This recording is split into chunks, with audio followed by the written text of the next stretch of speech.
spent my undergrad and master's degree on the fuzzy side of things, particularly the field of communication. How do people communicate and collaborate around new ideas? Although I wasn't that articulate myself back then.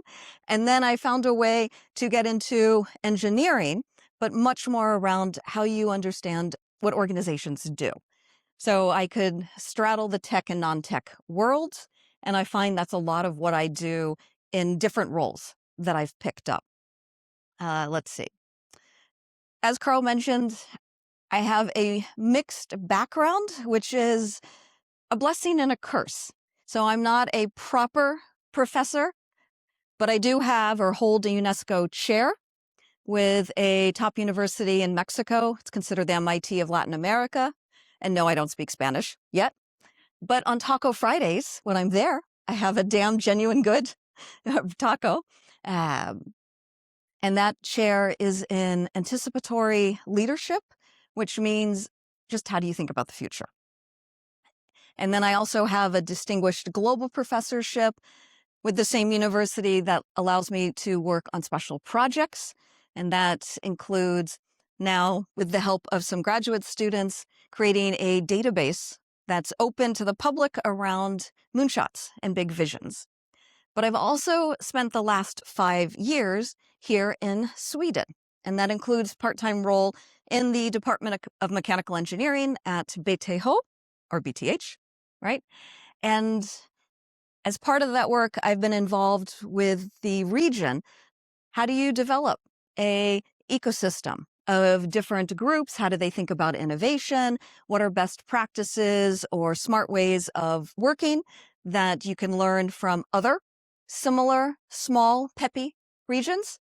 And tomorrow, actually, we'll have a big event on campus that will highlight a lot of the results from that particular project.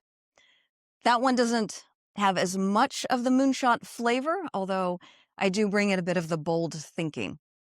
So, talking more around moonshots, this is a theme across my career.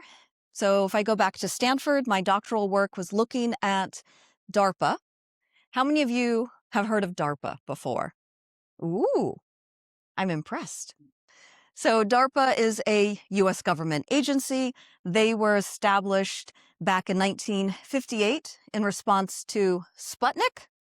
Russia's still making a little trouble today, right?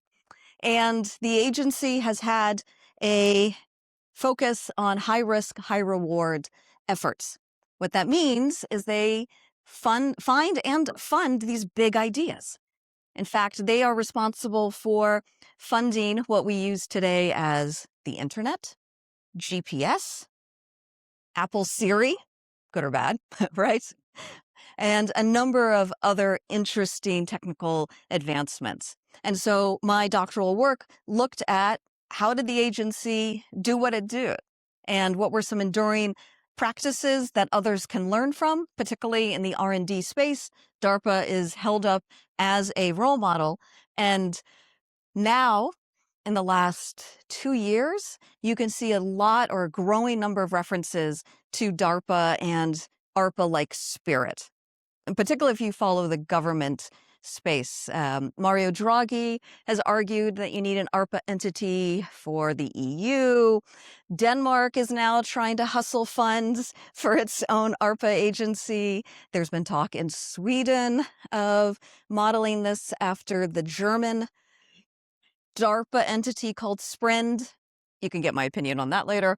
But all of that is to say I've continued this interest and looked at not just how government entities have been modeled after DARPA, and there's been others around the world. In fact, in the US, there are several of these cousins, one of which is ARPA-H. H is for health, and similar to DARPA, but in the health context, looking for transformative ideas in medicine and health, different ways to pursue frontier science, which is a phrase you'd hear more in the scholarly space. And The reason is that there's other funding agencies like the National Institutes of Health and so forth that are doing great basic research and research translation, but who's going to ask those kinds of crazy big ideas? And I've been talking with the founding director and deputy director of ARPA-H, looking to figure out how they kind of document these practices. The agency is maybe 5 years old now, and things have shifted with the latest White House, but still they are pursuing a lot of these crazy ideas.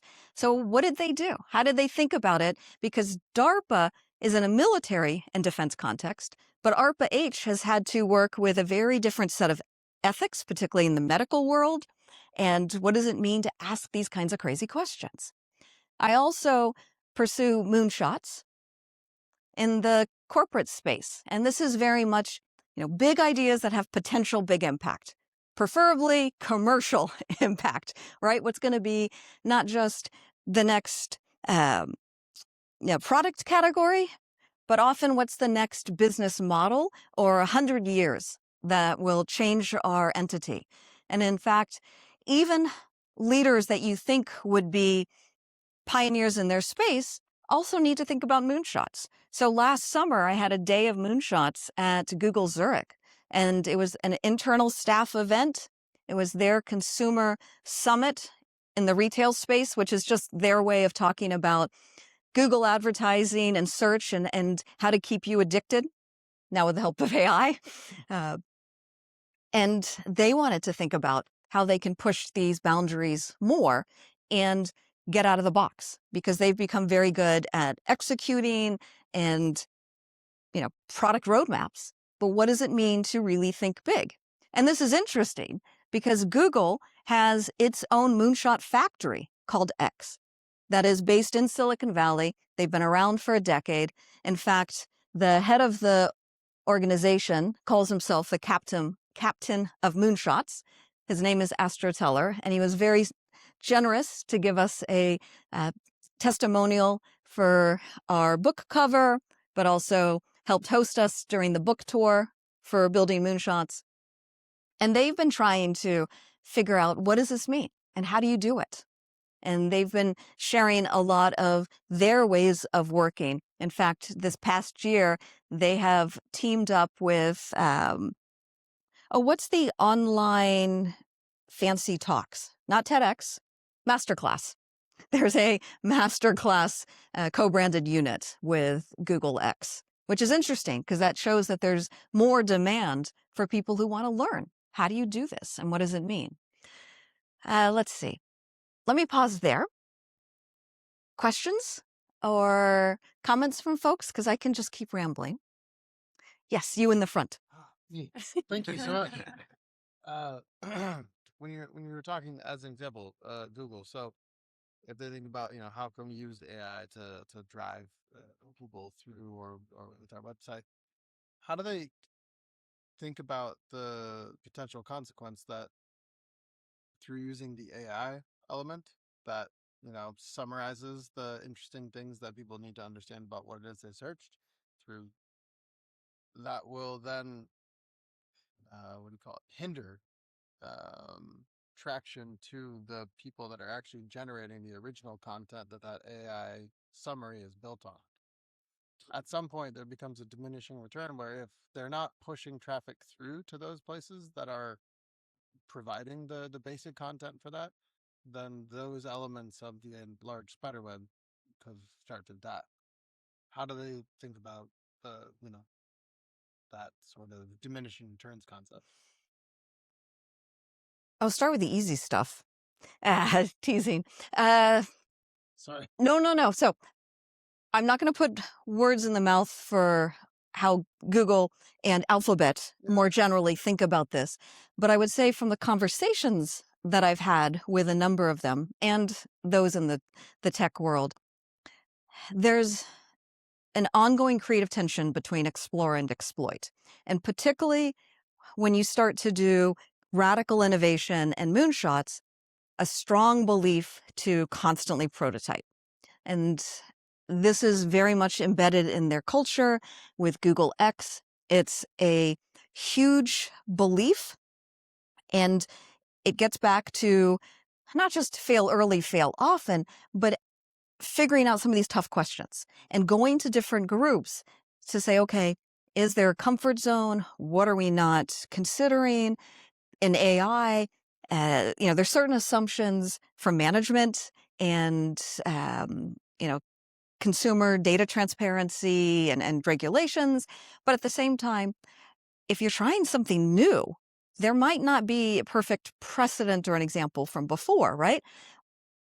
And sometimes it's, how can you try and you be smart about it, and then you can ask forgiveness as you go, not to do illegal actions, but sometimes, you're helping others with you understand why some of these big questions matter. How could this be interesting for where the business might go next? And what does this mean to change how people think about different technologies? And, AI is really big now, particularly because there's so much that's happening with a number of these Gen AI tools that even the experts don't know how it happens, right? I mean, there's this concept of dreaming that's been introduced, and a number of Google folks have been part of that conversation, but it's also coming out of other AI, um, organizations. And part of this is to say, the AI is not only self-learning, but it's kind of synthesizing on its own, and the human equivalent is like daydreaming, and it's figuring out, and then it just gives us the answer. But it is so interesting because to me, as you're doing these kinds of cutting edge work, as a team, you stop and reflect. Is this helping us learn? Is this the vision we started out with? Or, have we gotten greedy, or are we chasing ambition and it's really not about the big idea anymore? This to me is kind of that ongoing awareness. And some teams are better at it than It's others. really one of those things that like, we're talking about the foresight concept and prototyping as much as you possibly can. It's like unforeseen consequences of a fast moving technology that you're putting out there for the first time. Oh, absolutely. And in fact, since I mentioned Google X, they have a couple years ago outlined 10 beliefs that define their culture. And one of these beliefs is about the monkey in the pedestal. And it's this idea that, if a team is faced with this problem to, figure out, how to get a monkey to, type up or produce, play like Shakespeare on a pedestal. And I'm simplifying the story, but you can find the details online. Where would a team typically start? Well, many of them would start with what's easy and build the pedestal because that's a known variable. You can get it right. It sets the foundation. But for Google X, what they really try and reinforce, and this gets to understanding kind of the tricky question that Ryan just raised, you want to think about the monkey and the typing and what does it mean to actually kind of train and introduce this kind of crazy idea.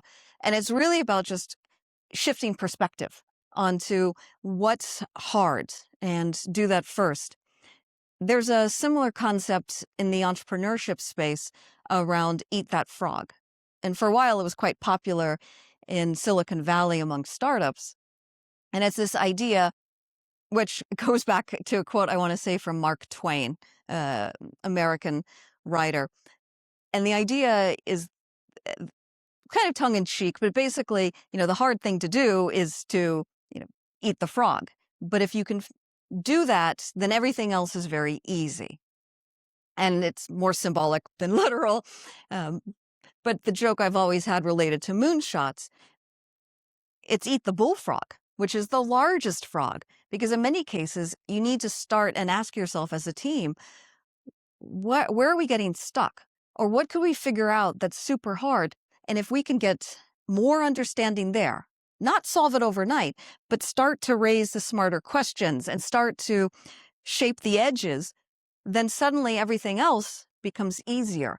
And in doing so, you develop a competitive advantage or a edge because now you're figuring out the hard part that nobody else is doing. And there's a number of other related concepts that are similar, but it's that idea, that core around figuring out what's hard, and it's very true in the work of Moonshots. Yeah. Question. What happens if you can't eat the frog? What is the because if you can manage the really tough things, if you compare that to not doing that at first, is it another way, another perspective, or what is that? So two thoughts come to mind to your question, where if you can't eat that frog or tackle the hard part first. The first thought is that you shouldn't feel that you have to do it alone, right? There's the myth in the entrepreneurship space and the academic space that you have to be, right, the solo inventor or the single genius. And in reality, these big ideas sit at the intersection of multiple fields or areas that haven't been defined yet. And this is where you have to think of the team as the unit. And also, some of you may have heard me say this before, and it's true, you don't have to be at the front of the rocket ship, right? There are many ways to contribute to doing amazing work. And let's say you're young and starting out as a student, or if you're a junior employee, or you're later in your career, but you want to switch and do something different. Maybe you come at this as a contributor or a do-gooder or as an investor. There's many roles, and as a team, you can then bring your knowledge together. Yeah. And then suddenly what seemed very hard for one person as a group starts to become... The problem. Yes, Yeah. Exactly. And then the other thought is to realize it's okay to be in the ambiguity, and that, yes, it's hard, but sometimes it feels less hard the more you start to talk to others who might have pieces to the puzzle or different views of, say, the elephant, right? And then suddenly you can map out, well, is it really this part, the material science, or is it this part, that's the data algorithms, or is it the technical integration, or is it the human, adoption? That's really the challenge we haven't faced yet. And that, to me, starts to shed light. And honestly, when we talk about moonshots, right, these bigger ideas, they don't happen overnight. These are longer journeys. And, for teams that get really fired up to pursue something bold or big, then that just excites them every day, every week, that it doesn't feel long, but it does require, making and taking the time for that. I'll give you a fun example that's not in the business space. It is actually from a young woman that I met when she came to Stanford to do her graduate work, Louise Fleischer, from France, and she had this childhood dream to be an astronaut. And France, has an aero astronaut or space agency, and she actually ended up being a candidate for the European Space Agency later on. But she goes to Stanford, gets a degree in aeronautics, ends up working with a drone startup that becomes a unicorn. She does a few other work and experiences, and realized that she wanted to get back to this early dream. And she was looking at this space industry, and a lot of it is very commercial, right? Trying to mine rare minerals on the moon, or space tourism, where you send certain celebrities out into the lower orbits, and she wanted to have people think about the science. And it's one thing to say, oh, humanity is going to go to Mars and beyond, but how do you figure out how to feed people? And the moon is the closest interstellar body. What would it take to try and put plants on the moon where there is really no gravity, Sunlight is harsh. The days are long, very different than an Earth day and night cycle. You don't have the same soil conditions. So how do we even figure out what that entails? And so she established a nonprofit called the Spring Institute for Forests on the Moon. And it's meant to have people imagine, what would it look like if there were forests on the moon? And it's not to say, these are going to be tropical rainforests, but it's to provoke and have people imagine, could it be? What would the science be like? How would we think differently about efforts today to be smarter? Because if you don't start literally and figuratively planting the seeds now, in 50 years, 100 years, you might have all these great rocket ships, but no one's figured out the actual hard science to make that happen. And so she has a team of volunteers.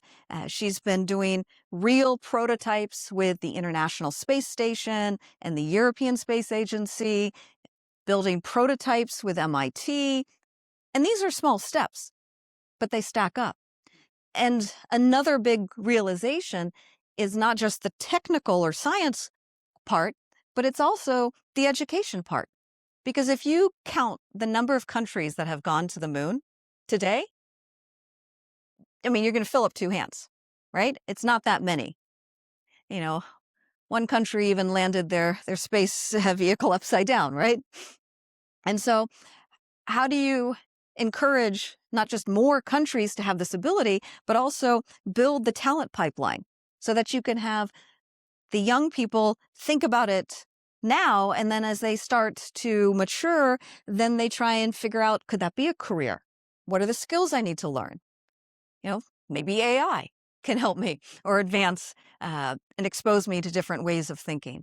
And so her team has even been organizing hackathons in unusual places where there is a lot of youth, like in Rwanda, in Africa. And they have a huge demographic dividend, meaning that it's a much younger population than older population. And that's just to excite them about this moonshot, which literally does include the moon, but it's also that idea of that long journey, asking the hard things, and realizing this is interesting work. And so the people that she engages love it because it excites them, and this is something that they see as part of their future. Other questions or comments too? So one question is like, we can perhaps specifically or taking the Google X as an example, like how do you as a company incentivize and promote and enable this kind of sort of team building and actually the team getting time and actually be able to do the moonshot or taking those risks and having that? Because it feels like in most cases for organization, it's always like, well, you're so stuck up with all the regular work that you have to do. How do you is it a cultural thing that you need to do, or is it sort of how can you build the system or architecture for enabling those? This is a good and sticky question for organizations and companies in particular that have that are public, where you have shareholder quarterly pressure. So multi-part answer. Some organizations really try and introduce a employee-wide practice. And this has happened for many decades. 3M had a version. I've been sharing stories of Google. You might recognize they have had this 80-20 rule where at least, more in spirit, because I think many employees will say that it feels like they work 110%. But it's the idea, and you have the permission from the company and from management to try and carve out up to 20% to work on ideas that interest you. Pet projects, there's a huge internal database. Not only does Google like to organize the world's information, they also do it internally with a lot of their own company data. And so you can find all of these internal experts in different areas that might not be in your department or function, but if you happen to have this idea, you could reach out. And they should be willing or at least open to hearing about the idea, and then maybe you could collaborate. And I've been talking with more Google folks, and now they've got Gemini tools. and other, AI-enabled procedures or services, if you will, to kind of help accelerate some of this kind of matching and team planning. Another aspect is because, well, for many companies, not everybody should or can really pursue a moonshot. You still need to do the inventory management and customer service and, track safety regulations and pay bills and vendors. So it's not to say that should all be ignored, but if you take a, organization meta view, it's to say, is anybody in our company thinking about the long term and considering the bolder ideas? And sometimes this might then entail special leadership program and training, or there might be invitations for short-term task forces that'll pop up and explore an interesting idea. With the company last week, this was a internal training. I had met one cohort in Boston, which was more of the teams from that part of the hemisphere. Last week was in Singapore, so it was more of the Asian, Australian teams. They have the support of leadership, and they call these strategy quests. Now, it's not all the employees, but it was a number that had applied or were handpicked from their boss to say, we know we've got really capable individuals. How could we have them start to think about ideas that expand our growth? And and you could have really great innovation that occurs incrementally, but for a company, it's often helpful to carve out time to say, well, how do we think more radically? What does it mean to really grow or go big? And so this leadership program was one of their ways that they could be very visible and deliberate to carve out that time. I don't think it answers your other question around how everybody could do it. And this gets to, certain companies where they at least try and have, um, idea boxes, and particularly the larger organizations, right? To say, we try to listen. And when you have something that you're willing to propose, and for many, they're not ready to be an entrepreneur, right? I mean, it's tough if you're trying to be a startup founder. And even if you're inside an organization and have all of those resources, it can be lonely. And so it's not for everybody. And that may be if you know you want to do some moonshot work, but you don't want to lead it, then you can find somebody else who's a little crazier and they can run with it and shepherd the proposal and go figure out internal seed money. And sometimes or often these are people, that's just part of their inherent personality. Like they can't stop doing that.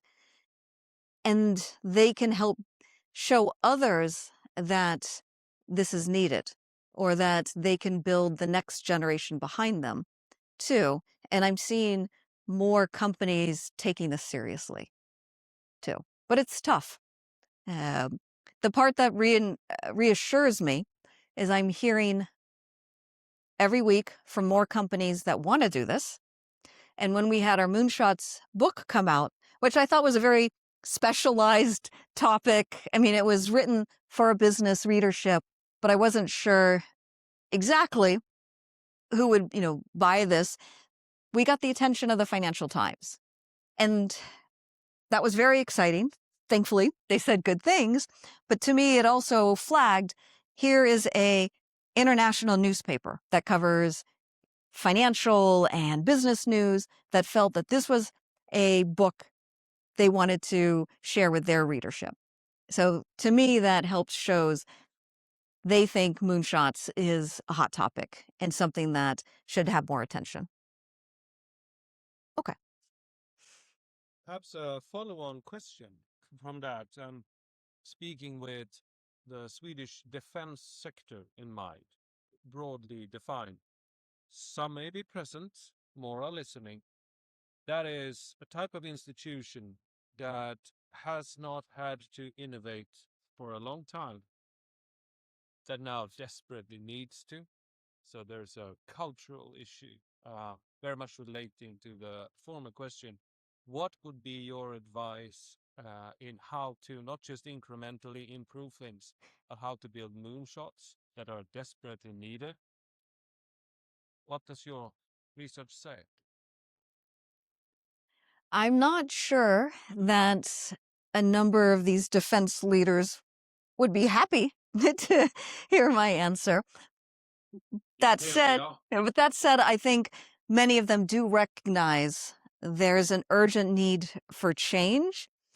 And, just when the world was regaining its footing after the COVID pandemic, you had the Ukraine war, and now we've got, trouble in Palestine and Iran or the Strait of Hormuz and other parts of the world.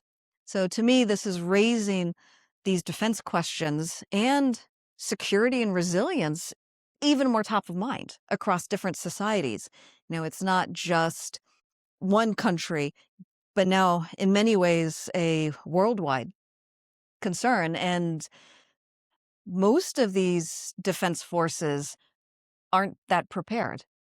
And I would say it's very tough because militaries tend to be highly structured for good reason, right? Even if I look at the US, which is an enormous war machine and has very deep pockets of funding, how can you, find ways to bring in new, fresh thinking? And I think it can be done, but it requires a couple of factors that I'll touch on, and I think this begets a much longer and more nuanced conversation. One aspect is to be willing to try and learn faster, and part of that is changing the procurement model, because so much of the way defense works is how you pay for things, honestly. And this has been a huge obstacle in the US, and I see similarly in Sweden. And in fact, in Germany, that set up this entity called Sprint. One of the real, I guess you could say, I would say innovative activities. It's not an innovation in itself, but for Sprint, the German entity was kind of a workaround in the German government as a new way of trying to better fund faster ideas that had a defense application, or could be converted and transitioned from, say, the tech industry more for the defense force. I see Sweden asking these kinds of questions. Vinnova in the last year or two has appointed somebody who is dedicated to looking at total defense and trying to kind of accelerate these kinds of ideas from innovation into more of the defense world. Another aspect to me is bringing in more young people too. And so to partner every senior tech leader with somebody who is younger. And part of that could bring in new tech knowledge, but also different viewpoint around AI, but also very different appetite and comfort for trying new things. And studies show this. Biologically and psychologically, people in their 20s have a very different perception and view of risk than those that are older decades. And that's great for, early founders, but also I think for defense sphere, could capitalize a bit on that younger energy and knowledge to say, well, how could this better shape how we think about, why we do what we do and what this means? And being more deliberate with that kind of mixing. Yes. And I think in doing so, this can also address another challenge for the military. And this is true for Sweden and the US and other countries, which is there's not enough youth who want to apply or be engaged and understand what does it mean to fight or defend for freedom too. Now, I come from very specific background. I grew up actually with a father in the U.S. military. I also had a grant from NATO's Science for Peace and Security program, where I did a pilot for a deep tech innovation academy. So this is part of me trying to also figure out how can we better answer and find these young teams and bring the learning back. And I was actually invited by this NATO unit to repeat the same program because they felt that this was valuable and worth them, as a broad organization trying to learn how to do this. Thank you. Oh, yeah. Different field, but similar kind of touching on them. At least in the healthcare field, I noticed that in the US, there's that gap they're always talking about where there's not enough young nurses. If we apply that kind of thinking in a way towards other fields like the military, for instance, how do we balance that issue of where we need that those mentorship programs? But there always seems to be this push to let's kind of replace these new people with AI. Because that seems to be the talk that, at least in my own kind of maybe less informed way in these fields, I see these talks about let's kind of shift away from the entry position because the AI can do it. But then how do you balance that with the need for mentorship programs that way you can have a continued culture and growth in these companies? Because we're not giving opportunities to the young people that are already, they're highly motivated. They just don't have the experience. Yes. So I will give you my biased response. Companies that think long-term realize they will need talent. And that includes, supporting and growing and finding opportunities for the young talent to learn how to do this. The companies and organizations that have more of short-term perspective kind of want to skip part of that. And I'm seeing some dangerous assumptions get mentioned in the news, or I overhear where, oh yes, AI tools will, replace all of our interns and junior staff, or we don't need to worry about training this, current generation, because when we're ready to hire, we're going to just be able to find the, talent we need with the skills we want already there. Maybe we pay a little premium, but we're going to save all this money because we're not hiring now. Okay, realistically, and we can look at S-curves and technology development cycles. These technologies, right? AI now is an emerging technology. They take time to come to fruition and get right. We're still in these early, years. And if you look at or read the news or highlights from the AI experts, and I'm not an expert myself, but I hang out with a few and try and absorb what I can. There's some divided opinions, right? Have we plateaued, and right now we're just going to be doing some interesting variations that's really incremental changes, but nothing that's breakthrough. We're never going to have like a true, talking cat or like Jan LeCun, an AI pioneer, mentions. And I look at this and say, right now there is an interesting shift. Then you see this a lot with other technologies as you look back in time. Who grew up with a mobile phone? And how did that change the way they think about data as you go? Who grew up with the tablet? And it changed how they view interaction models and other devices. Who's grown up now using Gen AI tools, right? And many universities aren't prepared. Their policies are all around cheating and citation, reference checking, versus the kind of interesting experiments and ways that you could bring in these AI tools. And so, I think about this question you're asking around the young talent. Companies, maybe they have to freeze part of their budget because they're having to make adjustments, or it costs money, by the way, to have, to pay for all these AI tokens and integrate and update your IT systems. But they can't forget about the value of, the human aspect.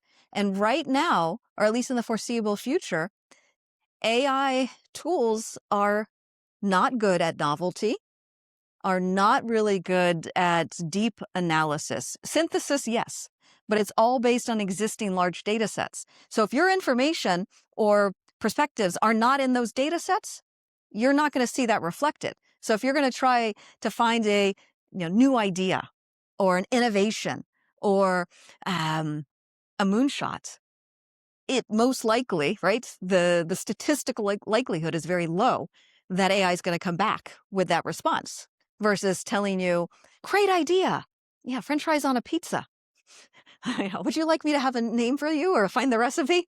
And we've got a lot of coding tools that have emerged that I think are completely changing certain fields like computer science, where now the number of applicants or for the next degree programs has completely dropped. And companies don't want to hire because they're trying to figure out what they need. But to me, it doesn't replace the question. They're going to still need talent, human talent, and young talent too. It's just the next year or so might be really rocky if you happen to be in that age band trying to figure out, where to go and how to do it. And I think for very motivated youth, it's that mix of maybe not formal mentors, but informal mentors and coaches and buddies, and just finding learning opportunities that you bootstrap as the world kind of shifts and different companies figure out what they want to. Yes. Well, good. I know I've talked probably more than 30 minutes, but I'm happy to take other questions if there's interest or wherever you'd like to go. Yeah. I think there's going to be basically two different kinds of companies. One category is existing companies, slow moving with a large organization that try to integrate AI. And then you're going to have another set of companies that are like AI native, I think you call it. And that's going to be two different set of things. I think if you use AI from basics, building it from ground up, it's going to be one thing. If you're trying to implement it in an existing company, it's going to be something else. So I'm thinking like, you could probably take any company that is big and slow moving that has a physical product, and then just do the same thing but AI, and then you're gonna be able to compete at a level that they probably won't be able to. And that might be the answer to the young people that you talk about. Actually do this instead of trying to attach to the old model. Just do it totally new. Well, yes, and you remind me of other points. Right now, AI tools cannot do hardware, manufacturing, paramedic, emergency response. I mean, there are so many other areas that require not just specialized knowledge, but the practical application. And right now, if you read the studies, AI is terrible at even trying to be a doctor. You can give it a list of symptoms and it'll make its best guess, drawing from known medical cases and other data. But at the same time, a real doctor can also follow up, might look at your history, might see you physically, can put you in context. All of this, to me, addresses this other side that, in certain fields like finance, like tech, you're going to start to see, I think, this bigger split between, or more extreme, right?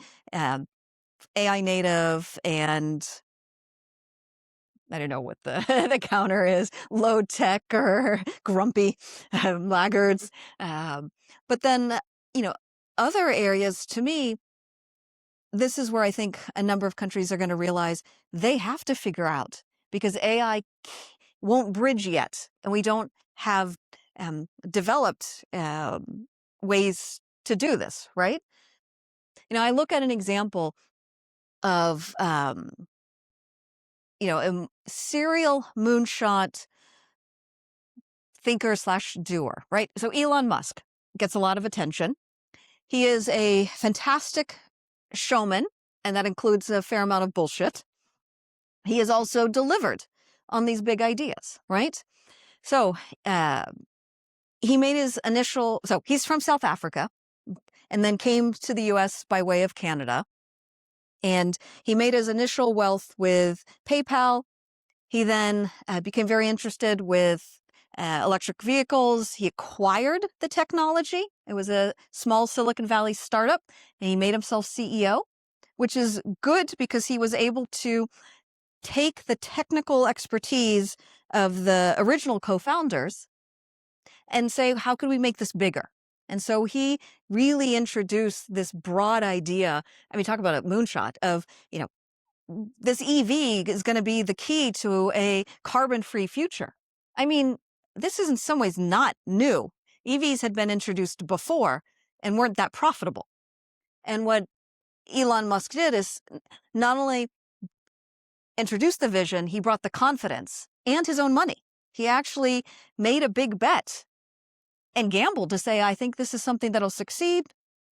And he had a number of the established auto manufacturers, Mercedes, BMW, even Toyota and such, say, oh, that's not going to work. And we're completely taken by surprise when Tesla was able to deliver the first vehicle and then continue that by introducing next cars for different segments to ultimately, cover different parts of the auto market. And then, Elon Musk introduced a different, big idea, kind of slightly in parallel with SpaceX, to say, well, what if we can have these rockets go up and come back and really take on NASA, this established agency? And then you've probably been following the news. The latest moonshot from the last few months is to have, AI and data processing centers out, in outer space, to address constraints on Earth, and, you don't have the same energy, elements to worry about. Little crazy, completely, taking his shareholders by surprise. And he's also shifting the focus of Tesla. And this to me gets to not just AI, which has become a big part of the company, but also how to continually expand your vision as the world changes, as your customer needs change, and also when you start to realize, when you get closer to achieving the first moonshot, that's a stepping stone to a bigger moonshot. So now Tesla is going to be a robot factory, right?